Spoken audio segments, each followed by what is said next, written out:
warahmatullahi wabarakatuh. Anak-anakku kelas 5 yang Pak Guru sayangi, yang saat ini tentunya masih diberikan kesabaran oleh Allah tetap bersama keluarga di rumah, mudah-mudahan diberikan kesehatan beserta keluarga di rumah, amin ya rabbal alamin. Dan mari kita mulai pembelajaran pada hari ini dengan ucapan Bismillahirrahmanirrahim, dengan harapan mudah-mudahan pembelajaran kita pada hari ini yaitu pelajaran SKI bersama ridha Allah Subhanahu wa taala, sehingga apa yang kita pelajari menjadi ilmu nafi' dan barokah, amin ya rabbal alamin. Nah, anak-anakku yang Pak Guru sayangi, pada hari ini kita akan membahas tentang kekhalifahan Umar bin Khattab. Adapun tujuan pembelajaran kali ini, dengan belajar kali ini Pak Guru berharap kalian semua dapat mengetahui, dapat menjelaskan tentang biografi silsilah keluarga dari Khalifah Umar bin Khattab dan juga kepribadian beliau yang memiliki keistimewaan. Kepribadian beliau yang memiliki kemuliaan, semangat yang luar biasa di dalam menegakkan agama Islam, yaitu membantu baginda Kanjeng Nabi Muhammad dalam berdakwah, sehingga apa yang dilakukan beliau, sifat-sifat baik beliau akan menjadi contoh teladan bagi kita untuk ikut melanjutkan perjuangan baginda Kanjeng Nabi Muhammad, yaitu mensyiarkan Islam dengan sebaik-baiknya, yaitu tentunya dengan tema rahmatan lil alamin. Nah, anak-anakku yang Pak Guru banggakan, kalau kita bahas tentang biografi yaitu Khalifah Umar bin Khattab. Umar bin Khattab ini merupakan khalifah yang kedua setelah Abu Bakar. Kemudian Umar bin Khattab ini termasuk satu-satunya Khulafaur Rasyidin yang tidak termasuk as-sabiqunal awalun. Jadi orang yang pertama masuk Islam ketika baginda Kanjeng Nabi Muhammad berdakwah, mulai sejak dakwah sembunyi-sembunyi. Jadi beliau Umar bin Khattab ini tidak termasuk as-sabiqunal awalun. Jadi satu-satunya Khulafaur Rasyidin yang tidak termasuk as-sabiqunal awalun adalah Umar bin Khattab.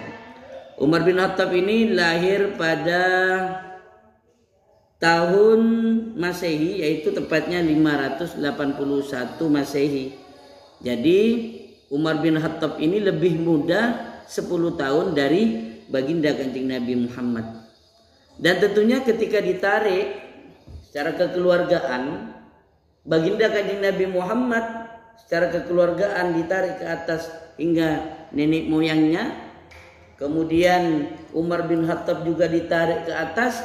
Ternyata di situ setelah 9 buyutnya, setelah keturunan ke-9 ke atas, beliau baginda Kanjeng Nabi bertemu dengan Umar bin Khattab, yaitu bertemunya pada nasab beliau, yaitu bertemu di Ka'ab bin Luwayyi. Jadi baginda Nabi dan Umar bin Khattab silsilah kekeluargaannya bertemu di Ka'ab bin Luwayyi. Kenapa Umar bin Khattab dikatakan bin Khattab? Karena Umar bin Khattab nama ayahnya adalah Khattab, sehingga dikatakan bin Khattab. Kemudian nama ibunya yaitu Hantamah bin Hashim. Nah, anak-anakku yang Pak Guru sayangi, ada beberapa kepribadian luar biasa yang dimiliki Umar bin Khattab, sehingga baginda Kanjeng Nabi Muhammad sallallahu alaihi wasallam pun memberi gelar Al-Faruq kepada Umar bin Khattab. Apa artinya Al-Faruq? Yaitu orang yang dapat membedakan antara hak dan yang batil, antara yang benar dan yang salah. Artinya di situ Umar bin Khattab memiliki kepribadian luar biasa, yaitu dalam hal keadilannya, sehingga mendapatkan gelar Al-Faruq dari baginda kanjeng Nabi Muhammad SAW. Dan kepribadian beliau yang melekat, yaitu diberikan keistimewaan oleh Allah, diberikan tubuh yang kekar, sehat dan kuat, sehingga beliau pun sejak belum masuk Islam menjadi pegulat. Beliau menjadi pegulat karena memiliki fisik yang kuat, sehingga terkenal dengan juara gulat di Mekah, sehingga dikatakan juga macan padang pasir bahasanya. Nah, anak-anakku yang Pak Guru sayangi, sifat mulia beliau juga pemberani, sederhana, kemudian adil, tegas, kemudian setia, dan juga penuh dengan tanggung jawab. Akan tetapi beliau ketika belum masuk Islam, banyak perbuatan beliau yang bertentangan dengan ajaran Islam. Di antaranya salah satunya yaitu beliau pernah menguburkan anaknya sendiri, yaitu perempuan hidup-hidup. Jadi itu menjadi kebiasaan orang Arab pada zaman jahiliyah. Ketika punya keturunan perempuan, itu sudah menjadi kebiasaan, adat, jadi budaya.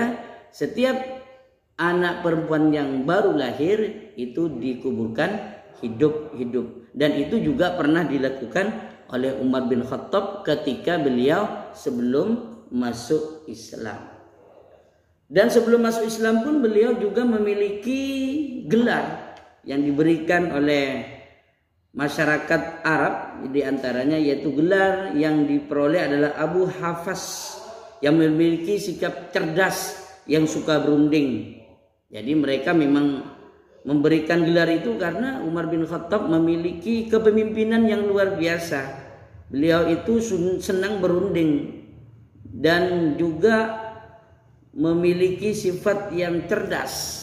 Ya, termasuk salah satu orang cerdas dan senang berunding, sehingga disegani oleh masyarakat Arab. Dan juga memiliki pengetahuan yang luas. Kecerdasannya itu karena di latar belakangi yaitu pengetahuannya yang luas, yang luar biasa, sehingga beliau juga mendapatkan gelar Abu Faiz. Ya, mendapatkan gelar Abu Faiz. Jadi selain beliau memiliki badan yang kekar, ya, suka bergulat sehingga sering berkelahi di pasar Ukas dan dikenal dengan singa gurun pasir, juga beliau memiliki sikap yang luar biasa. Apa? Kecerdasannya, kemudian pengetahuannya yang luas dan suka berunding, sehingga mendapatkan gelar Abu Hafs dan Abu Faiz. Nah, anakku yang Pak Guru sayangi, setelah beliau itu masuk Islam, ya, nanti dijelaskan proses masuk Islamnya Umar bin Khattab itu seperti apa, nanti kita jelaskan. Dan ketika beliau setelah masuk Islam, beliau meninggalkan khamr, walaupun khamr itu belum dilarang. Jadi khamr itu belum ada ayat yang melarang khamr. Jadi Umar bin Khattab pun sudah berhenti minum khamr ketika beliau masuk Islam. Itu kecerdasan beliau. Ya. Walaupun tidak ada larangan ayat, ada dalil yang melarang untuk minum khamr. Ya. Karena Umar bin Khattab sudah masuk Islam, beliau meninggalkan khamr terlebih dahulu. Itu kecerdasan beliau memandang bahaya khamr bagi umat manusia. Nah, anakku yang Pak Guru sayangi, ada beberapa sifat yang telah Pak Guru sampaikan tadi, yaitu beliau memiliki keistimewaan yaitu pemberani. Ya, beliau memiliki sifat yang pemberani, yang merupakan sifat dasar beliau. Kepribadian beliau memang pemberani. Ya, cocoklah kalau beliau itu pemberani karena memiliki badan yang kuat, yang kekar, sehat. Ya, cocok sekali kalau memang memiliki sifat yang pemberani. Dan keberanian itu dapat dibuktikan ketika beliau mau hijrah ke Madinah. Kalau sahabat-sahabat yang lain hijrah ke Madinah itu berbondong-bondong, berkelompok-kelompok, tidak sendiri. Itu dilakukan bersembunyi dan itu dilakukan pada malam hari supaya tidak kelihatan oleh orang kafir Quraisy. Akan tetapi karena keberanian dari Umar bin Khattab, sehingga ketika Umar bin Khattab itu akan hijrah ke Madinah, ya, hijrah ke Madinah, beliau itu justru mengumumkan kepada orang kafir Quraisy. Apa pengumumannya? Ayo, siapa yang ingin punya istrinya janda dan ingin punya anaknya jadi yatim, ayo cegat saya yang akan hijrah ke Madinah. Ini yang disampaikan beliau, diumumkan. Ini keberanian beliau, diumumkan kepada masyarakat. Ayo, siapa yang berani cegat saya? Saya sekarang mau hijrah ke Madinah. Ya. Saya mau hijrah ke Madinah. Siapa yang berani cegat saya? Silakan cegat saya. Saya tunggu. Diumumkan dan siang-siang. Itulah bukti keberanian beliau. Ternyata tidak ada satupun orang kafir Quraisy yang berani mencegat beliau. Sampai orang kafir Quraisy mengatakan, emangnya mau bunuh diri jika Umar, seperti itu. Itulah keberanian beliau dalam melaksanakan dakwah baginda Kanjeng Nabi Muhammad, dalam membantu dakwah baginda Kanjeng Nabi Muhammad. Jadi dengan masuknya Umar bin Khattab ke dalam Islam, bergabungnya Umar bin Khattab menyatakan untuk masuk Islam, Islam semakin terarah, Islam semakin semakin jelas, ya, keberhasilannya itu semakin jelas, sehingga orang kafir Quraisy pun, tokoh-tokohnya itu merasa terpukul dengan Umar bin Khattab masuk Islam, karena Islam semakin kuat ketika Umar bin Khattab setelah masuk Islam. Kemudian selanjutnya yaitu sikap sederhana beliau. Jadi beliau itu memiliki sikap kesederhanaan. Ketika ini dibuktikan bahwa ketika beliau menjadi khalifah, beliau tidak mendiami istana yang megah. Sebagaimana layaknya seorang pemimpin. Biasanya pemimpin itu mendiami atau bertempat tinggal di tempat-tempat yang luar biasa, memang disediakan kasur empuk, rumah yang mewah, makanan mewah dan sebagainya. Beliau tidak mau. Beliau mau mengikuti jejak baginda Kanjeng Nabi Muhammad. Padahal beliau sudah menjadi khalifah. Jadi bahkan beliau tidak mau tidur di kasur yang empuk. Beliau menginginkan tetap tidur seperti yang dilakukan oleh baginda Nabi, tidur di belapah kurma, ya, tidak beralaskan kasur tapi tikar dan sebagainya. Itu menunjukkan kesederhanaan beliau. Jadi walaupun beliau sebagai khalifah, beliau tidak mau bermanja-manja, tidak mau memanfaatkan kekhalifaannya untuk bermegah-megah, bermewah-mewah.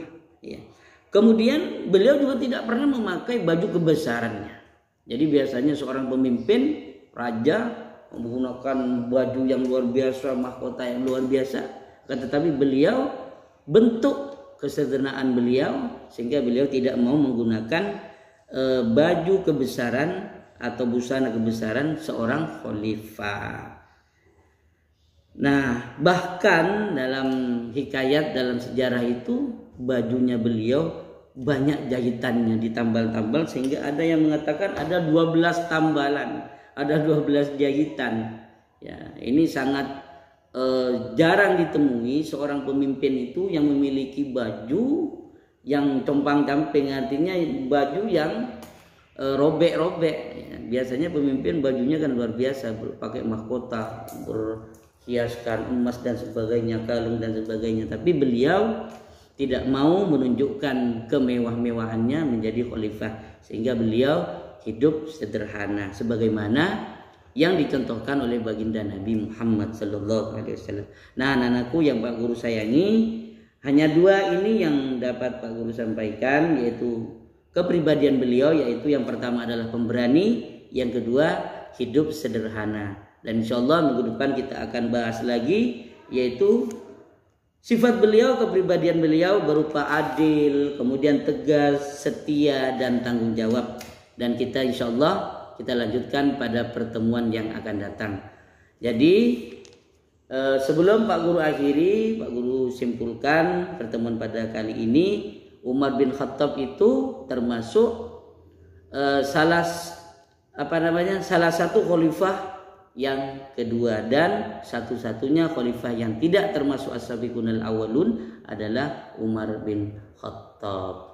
Kenapa dikatakan Khattab? Karena ayahnya bernama Khattab dan beliau lebih muda dari baginda Nabi 10 tahun.